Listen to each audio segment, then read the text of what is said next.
are going Ma'am. to celebrate Easter Ma'am. Sunday Ma'am. on top of this tabletop because In the do you know what we graveyard? did in the graveyard? Ladies. Because we had our lunch there on Can I move my Friday. hand, Dad? Yes, you can move Ladies. your When hand. is the boat? That there is actually a proper meal on this tabletop. Ladies. When is the too. boat? Wonderful. Awesome. Thank you. Thank you so much. Amazing. So, we're almost out of time today, so we're gonna kind of start to wind things down. But I just want to make sure before we leave today, there were some specific things that we hope you guys got to work with a little bit. So, engaging with your audience. Did you guys feel like you got a little bit of practice learning how to engage an audience today? And Yeah. also being the audience that you're being. Being the audience? Oh, we're a bad audience. Come with us on a morning in May. I will That's pass. true. I knew to ask about the squirrel. Yes. And how about handling distractions? Guys, Any learn. idea what game focused on handling distractions? Interruption. Could argue any game that's stepping outside the box and interpreting. Any game that you guys had to play, the alphabet game where you had to edit what you would normally say or justify what somebody else is saying. I think that's helping you guys think outside the box. Lawyering, for instance. Lawyering, yeah. Talking to know-it-all. And Yep. being heard and gathering your group in. Luckily, I think you guys have great projections. Yes. All right. I don't think anyone here has a problem being heard.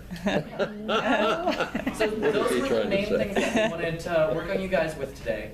But we do want to open the floor a little bit. If you guys have any specific questions that you think our improv background might help us be able to answer about anything that you guys deal with on a regular basis, feel free to ask it now.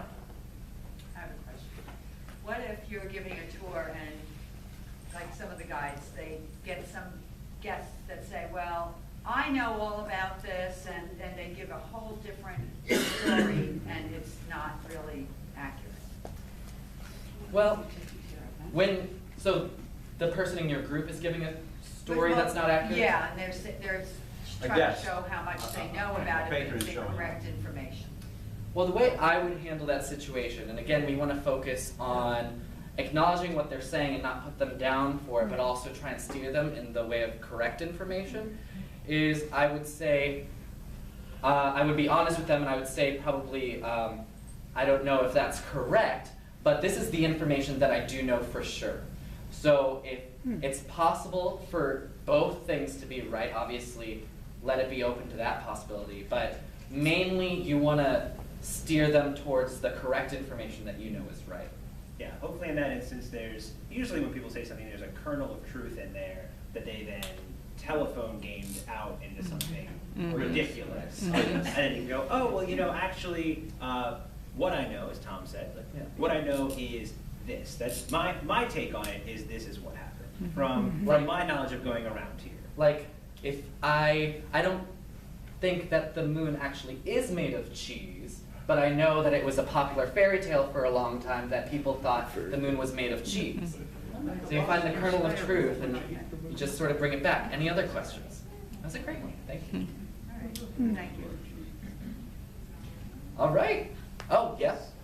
Have either of you been on our tours? I think it would be good for you to go on a tour and But don't act up. I know better now. And you're not allowed to Just seeing some of you guys sweat up here. No, we're going on tour sometime. it's fascinating. do. Yes. How do you guys deal with maybe when you do lose focus and you're in the middle of an exercise or you're performing and you kind of get distracted and lose focus? What are some things that you'll go through in your mind to kind of get yourself back into the game, so to speak? The most helpful thing that I do is even if I lose focus, if I can just really listen intently to what the last thing said was, I can normally focus and bring it back to having a general topic in mind. I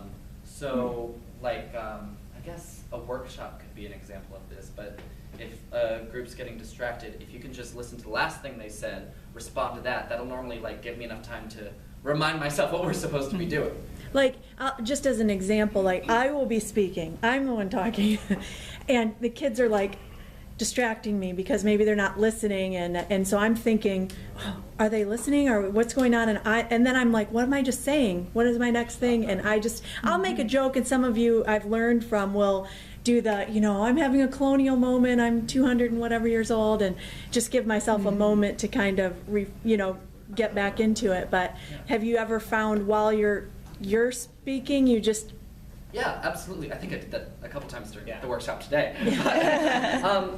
You can even go back to when we were playing the counting game. I think this group said, one thing you can do is just breathe, take it slow, and then once you sort of calm yourself down or whatever, then you'll be able to get back on track to what you're supposed to be doing.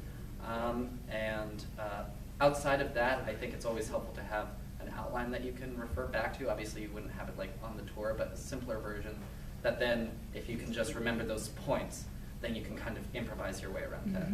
Yeah, And I've noticed that, like Tom said, the best course for me is taking a deep breath and slowing things down.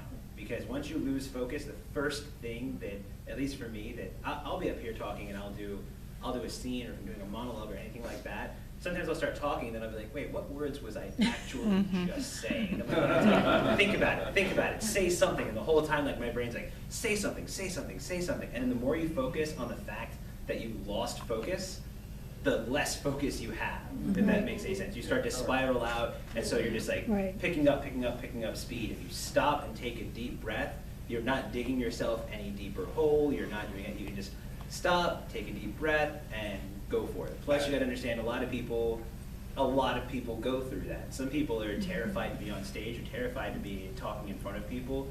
So usually I've found that people are pretty accepting if you just like,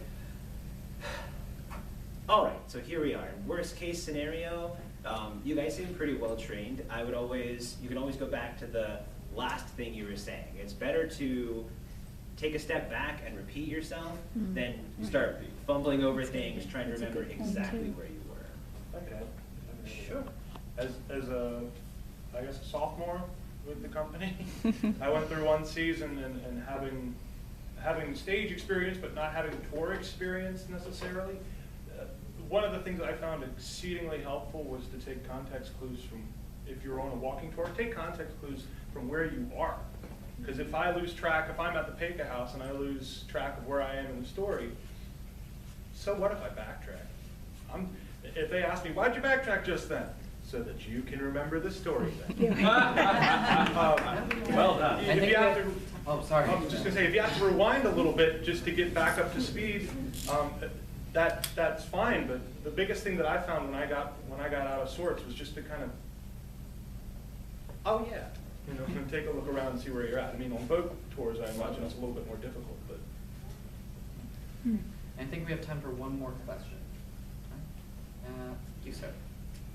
Okay, so I don't want to do the gripe session thing that we ended up with last year, but what happens if you have a tour that for whatever reason is just going down in flames?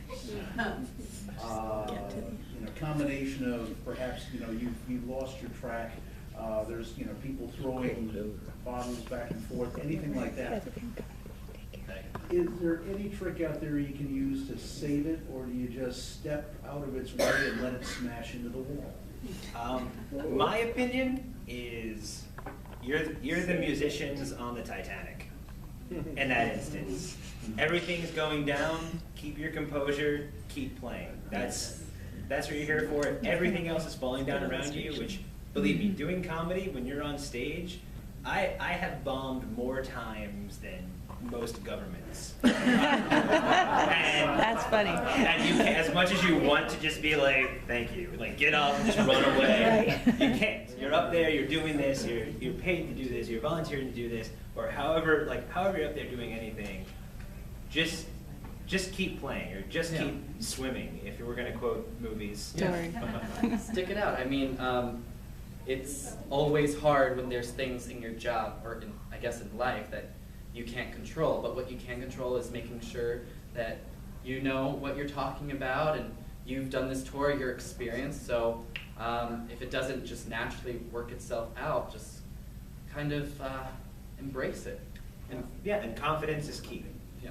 If you go in there and you start to, everything's going to hell, so to speak, and then you feed into that, it's gonna fan the flames. But if you're still confident in what you're saying, people respond to confidence, and eventually they'll come around. And if not, you've done what you came out there to do. Yeah.